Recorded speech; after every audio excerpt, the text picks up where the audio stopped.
There is a stage on the awakening path that almost no one speaks about, no one praises, and very few people are willing to name. It is the moment after the light has turned on, when life no longer shines the way it once did. When the old hunger for success, approval, identity, and survival falls apart, and something much heavier takes its place. It is not despair, but a deep and weighty stillness that whispers a frightening sentence inside you. I do not want to die, but I do not want to exist either. People expect awakening to feel like clarity and purpose. Yet for many, it feels like the ground vanishes beneath them. The roles you once lived through stop making sense. The stories that once pushed you forward lose their power. You are still here paying bills, making meals, talking to people. But something inside you has already stepped out of the game. You do not feel suicidal. You feel post-survival, as if the part of you built to chase life has quietly stepped aside. This is where the phrase ego death stops sounding poetic and starts feeling physical. Carl Jung never described awakening as a constant rise into light. He warned that when the old self dissolves, there is often a long stretch where meaning collapses before it reshapes itself. The psyche takes apart its old framework before it can build a new one. And during this breakdown, the nervous system does not feel enlightened. It feels confused, empty, suspended in a silent waiting space between who you were and who you are becoming. The desire not to exist is born here, not from wanting death, but from losing attachment to being someone. For years your ego kept you moving through desire, fear, ambition, comparison, and longing. Even pain gave your life a structure. Then awakening comes and that structure melts away. You see through the illusions that once drove you. You recognize the masks. You notice the unconscious games. You sense how mechanical the world can be. And suddenly the question is no longer how do I succeed? It becomes why participate at all. This is not illness or defect. This is a threshold state of consciousness. In depth psychology, when the ego dissolves faster than the deeper personality can reorganize, the psyche enters a vacuum. In that vacuum, nothing feels urgent. Nothing feels meaningful in the old way. The will disconnects from survival-driven goals. Desire grows quiet not because it is damaged, but because it no longer sees the old objects as real nourishment. From the outside, others may think you are slipping into apathy or depression. Inside, what you feel is stranger than that. You can sense reality more clearly than ever before. Yet you do not feel pulled toward it. There is awareness without appetite, presence without attachment. You are awake, and that is exactly why existence begins to feel optional. Spiritual traditions describe this as the death of the false self. Buddhism speaks of the ending of craving. Mystical Christianity writes about the long purification between selves. Sufism calls it the annihilation of personal will. Jung mapped it psychologically. When the ego loosens its grip, the unconscious floods the field. And when meaning was once supplied by the ego, its collapse feels like losing gravity. This is why the desire not to exist feels so confusing. It carries no violence, no panic, no despair. It feels flat and neutral, almost calm enough to be mistaken for peace, but not quite. It is the sense that the old agreement with life has expired and the new one has not yet been written. Many people at this stage fear they are moving backward. They look for ways to feel normal again. They try to revive motivation, attraction, and hunger. But what they are really mourning is the death of their old psychological engine.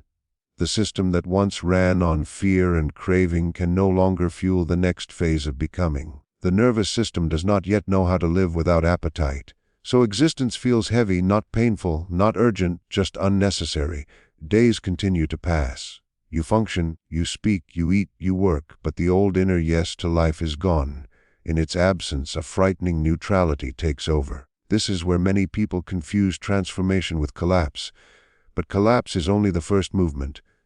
The psyche cannot remain in the vacuum forever. Something older than survival begins to stir. A layer beneath the ego, a layer that does not live for validation, performance, or fear, begins organizing quietly. And until it is ready to speak, you remain in between, alive, aware, unattached, and quietly waiting for a meaning you can no longer force into existence. After the old psychological engine shuts down, the body notices first.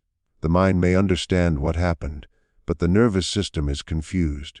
For years it learned to move through pressure, urgency, identity, reward, and threat. Now those signals fade. The body waits for instructions that no longer come. This is where many people feel hollow, flat, and distant from hunger for life itself, without understanding why. Psychology explains this as a regulatory shock. The ego once provided constant stimulation, goals, fears, fantasies, tension, and pursuit. When that structure dissolves, the nervous system drops into a low arousal state. This is not depression in the usual sense. It is deconditioning. The system is unlearning its addiction to survival-based motivation. From a spiritual view, this stage is the death of compulsive becoming. The mind no longer rushes toward the next version of itself. The identity that needed to prove worth loosens.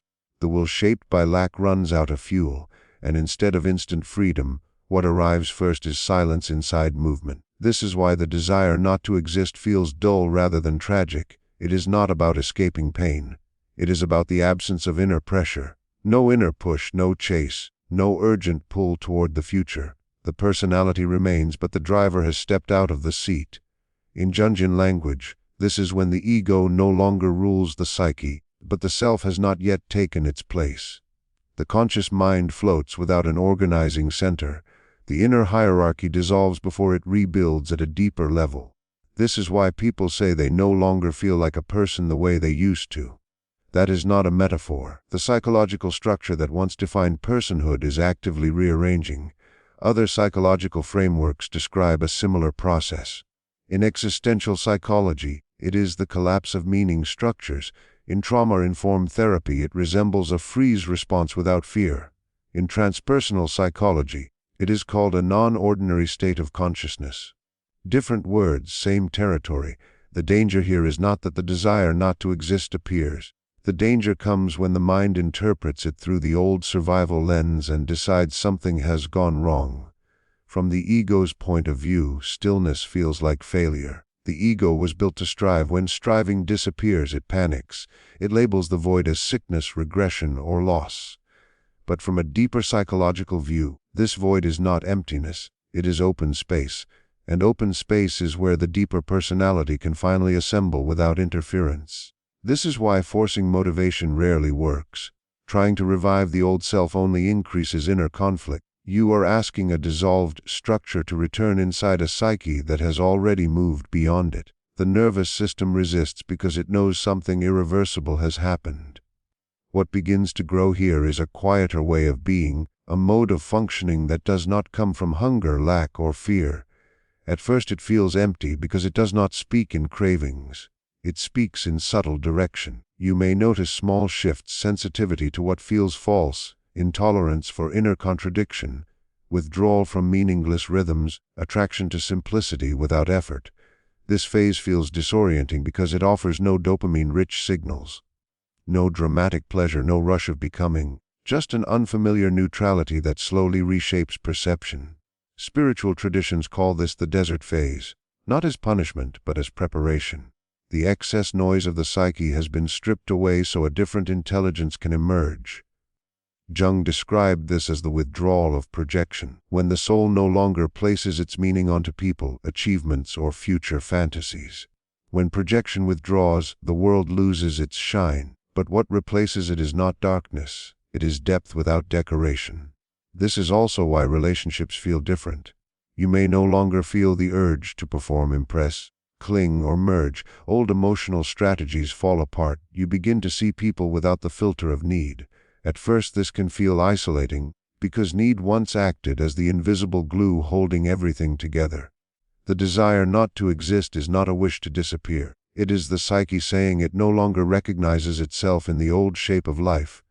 You are still alive, still present, still aware, but the reference point that once defined existence has dissolved. Until a new center stabilizes, life feels suspended between meaning and neutrality. This is not the end of the process. This is where deeper reorganization begins. What eventually changes is not motivation in the old sense. What returns is orientation. Not the restless urge to become someone, but a quiet recognition of where life now wants to move through you. Jung described this as the emergence of the self as the new organizing center of the psyche. The ego still exists, but now it serves rather than commands. The desire not to exist fades, not because life suddenly becomes exciting, but because existence no longer feels like a personal burden. It becomes participation rather than effort. You still feel tired. You still feel limits, but the inner resistance softens. You stop arguing with being here. Many misunderstand integration. They believe awakening ends in bliss. In reality, integration is the slow shaping of a life that can hold the awareness you now carry. The psyche must learn to live without its old fuel sources. A new kind of energy begins to take their place. Not driven by hunger but by alignment. Meaning returns differently. Not as ambition, fantasy, or identity. Meaning becomes relational rather than performative. You may feel it when something quiet feels true, when a choice feels clean, when your body relaxes into action without inner bargaining. This meaning does not shout or promise greatness. It simply feels honest. Spiritually, this is the movement from awakening to embodiment. Awareness is no longer an escape from the world. It becomes how you live within it. The nervous system slowly learns to move without panic. Pleasure becomes subtle but steady. Even discomfort changes texture. It no longer feels like threat. It feels like weather passing through. Jung warned that many remain stuck in the liminal phase because they romanticize the death but resist the rebirth. It is easier to live as the one who has seen through the world than to re-enter life without illusion. The desire not to exist can quietly become a refuge, a way to avoid the vulnerability of participating again.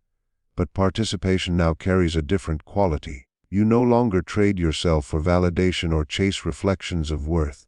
You engage because something inside resonates, not because something is missing. This is where the shadow returns in a new form. Earlier it was dismantled with the ego. Now it comes back as raw vitality. Anger, passion, desire, creative force, all returning without distortion. Not suppressed, not compulsive, but integrated. The shadow stops acting like an enemy and becomes power with conscience. Life looks ordinary again, but with unfamiliar depth you still work, relate, and choose. But your inner posture has changed. You need less from the world, yet feel more present within it. From a spiritual view, this is returning to the marketplace after the vision on the mountain. You no longer seek transcendence as escape. You live as awareness within form. The mystical becomes practical. The cosmic becomes human. And this is the great twist. The desire not to exist was never pointing toward absence. It was pointing toward a new way of existing that had not yet formed. What dissolves during ego death is not life itself, but the idea of life you were unconsciously serving. Once that idea dissolves, existence must be rediscovered without borrowed meaning. And that takes time. The psyche moves not by insight alone, but by rhythm, regulation, and trust in a new inner gravity. Slowly, the nervous system learns that being here no longer requires performance. The heart learns to attach without losing itself. The mind learns to rest without falling apart. The will returns not as pressure, but as preference. You begin to choose again, not because you must, but because something inside now leans toward life in a cleaner way. Jung called this individuation, the movement toward becoming what you were before fear taught you who you should be. Not perfection, not enlightenment as an image, but coherence, a life where inner and outer no longer fight for control. The desire not to exist was a message from the depths, not a verdict. It was the psyche saying the old way of living is no longer workable. Once that message is listened to rather than resisted, existence reorganizes itself around a quieter and truer center. You do not return to who you were. You return as someone who no longer needs to leave themselves in order to live.